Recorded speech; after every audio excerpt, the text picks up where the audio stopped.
हाँ जी, आपको नई ज़िम्मेवारी मिली है, पहले तो आपको बधाई।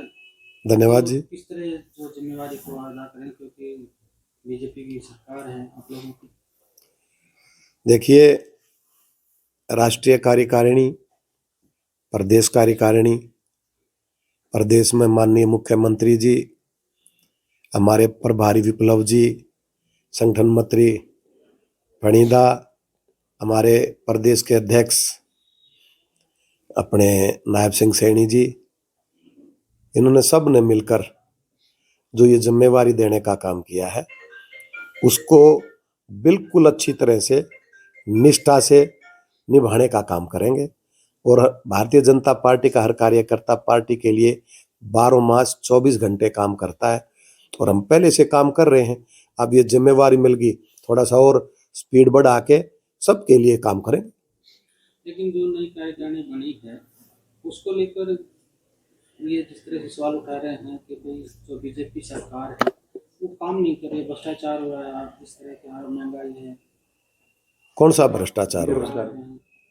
कौन सा भ्रष्टाचार है, एक भी बताइए। धान घोटाला, इस तरह का ये कोई ना तो घोटाला ना कोई और बात है, ये मिथ्या बातें हैं। इन तो सिर्फ कहने के लिए, इनके पास कुछ भी नहीं। घोटाला सरकार तो पहले थी, 2G 3G कोयला घोटाला, हर चीज के ऊपर घोटाला में घोटाला सरकार था। ये तो मात्र कहने के लिए कुछ बचा तो है नहीं। आप अपने कमरे में बैठकर पत्रकार साथियों को या कहीं बैठ के बातें कहो, किसी का कोई प्रूफ है? वो तो प्रूव्ड सिस्टम था सारा का सारा। जनता के काम, बड़ा उनका मान सम्मान, बड़ी आत्मीयता से भारतीय जनता पार्टी पूरे भारत में, हरियाणा प्रदेश में कर रही है। और उसी का परिणाम है कि 3 राज्यों के जब इलेक्शन आए, उनका परिणाम हुआ तो आप देखिए, आपके सामने क्या है। थंपिंग मेजोरिटी से भारतीय जनता पार्टी की सरकार बनी क्या नहीं बनी। और कांग्रेसी सारे भाई मुद्दे पड़े हैं, हाथ पैर हिलाते नहीं, हाथ लगा दो नार उठाओ उल्टे पड़ जाए, क्योंकि उनके पास ना कुछ पहले था, ये कहने के लिए कोई बात थी। और मैं ये भी मान के चलता, और प्रदेश की, हर जिले की, हर देश की राजनीति अलग अलग होती है, लेकिन सब ने मिलकर ये दिखा दिया ना कि भारतीय जनता पार्टी जनता जनार्दन के विश्वास की पार्टी है और जनता जनार्दन के लिए काम करती है और जनता जनार्दन आशीर्वाद देती है।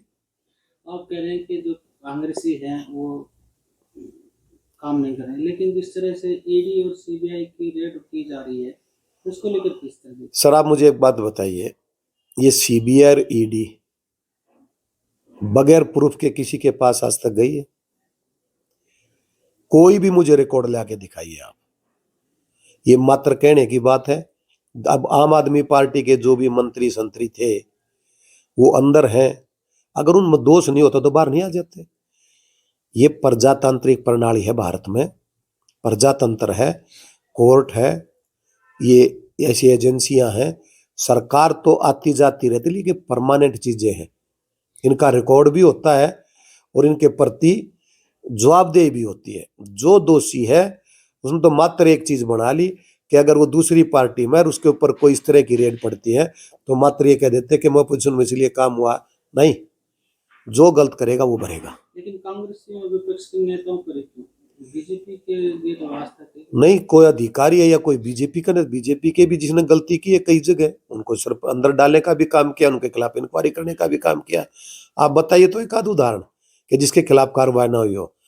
निष्पक्ष भाव से काम करना भारतीय जनता पार्टी की नियत और नीति है, चाहे वो राष्ट्रीय स्तर पर चाहे प्रदेश स्तर पे। ईडी की जो कार्रवाई है सीबीआई की, वो 2000 से भी ज्यादा जो केसेस हुए हैं उनमें बीजेपी के नाम मात्र ही हैं। जो आदमी व्यापारी है, अधिकारी है, कर्मचारी है, सोशल वर्कर है, उन आदमियों को काम करने में किसी प्रकार की कोई कठिनाई होती है, वो गलत काम करते हैं, उनके ऊपर रेड पड़ती है। और उनको आप ये संज्ञान दो कि वो अपोजिशन का, वो दूसरे का है। अरे भारतवर्ष में राजनीति तो बहुत कम आदमी करते, पूरी दुनिया में किसी भी पार्टी के पास 20 से 25% से ज्यादा कार्यकर्ता नहीं होते। इलेक्शन में वोट 35, 40, 45% तक आ जाती है, तो आम जनता कितनी बच गई?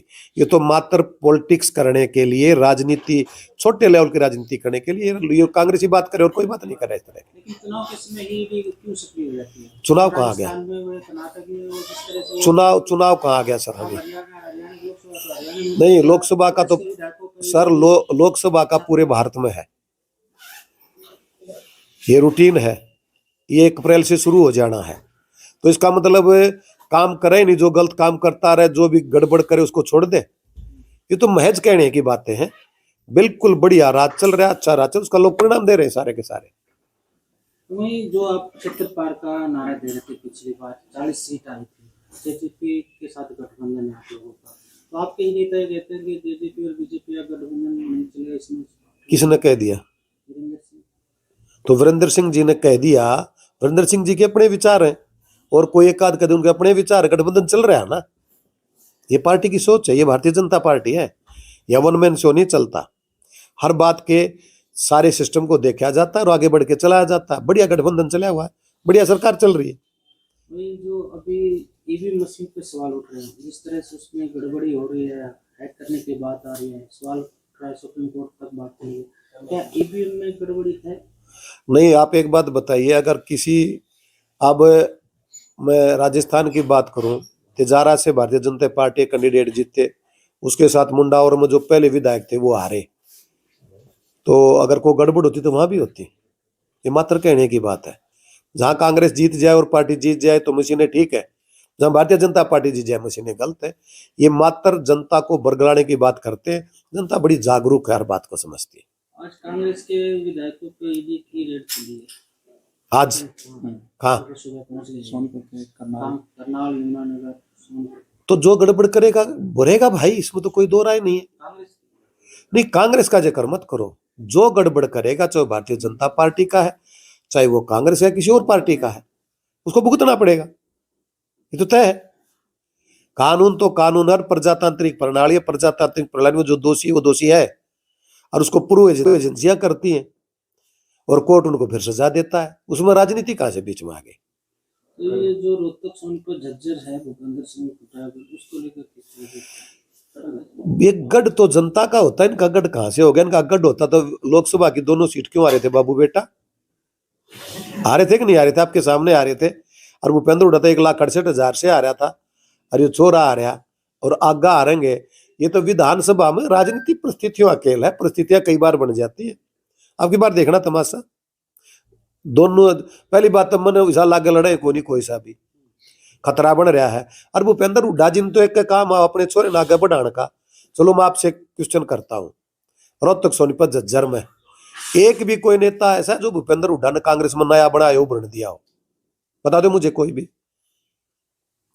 भी ना उभरण दिया, और सबको मतलब राजनीति से दूर उठाने का काम किया है। दोनों बाप बेटा अपनी पार्टी बना रहे हैं, और कांग्रेस में तो नियत नीति इनकी रवायत है। ऊपर ऊपर माँ बेटा बैठे हैं, नीचे बाबू बेटा बैठने का प्रयास कर रहे हैं। ये कांग्रेस से सीधा कर देंगे, नामकरण की जरूरत तो ना पड़ा है, कोई दिक्कत को नहीं 1% भी। मुकाबला कांग्रेस है या आम आदमी पार्टी से, बीजेपी? आम आदमी पार्टी तो कहीं स्टैंड करती नहीं, और कांग्रेस खत्म हो चुकी है। जनता का आशीर्वाद है और भारतीय जनता पार्टी की सरकार बनेगी। लेकिन जिस तरह से आम आदमी पार्टी दावा कर रही है कि जो पंजाब के बाद हरियाणा में भी करना नहीं है। दावा करने में क्या जाता है? जो आम आदमी पार्टी में आए थे नेता, लोग आए थे, कार्यकर्ता आए थे, उतनी स्पीड से वापस भाग रहे हैं, क्योंकि जो लोकल इलेक्शन हुए उनमें देख लिया उनका क्या असर हुआ है। कहीं 2,000, कहीं 1,500, कहीं 4,000, कहीं 3,000 ये वोट आई उनकी। तो यहाँ तो जनता के बीच में भारतीय जनता पार्टी रहती है, उनके काम करती है, और लोगों का आशीर्वाद है। और मुझे पूर्ण विश्वास है आशीर्वाद बना रहेगा, और ऊपर भी सरकार, नीचे भी सरकार, और जो लोकल बॉडी के इलेक्शन होंगे उसमें भी सरकार। इस बार क्या रहेगा? वही तो बता रहे हूँ सर। ऊपर सरकार आएगी, हरियाणा की सरकार आएगी, लोकल बॉडी का इलेक्शन उसमें भी हमारी सरकार छोटी बनेगी। ठीक है।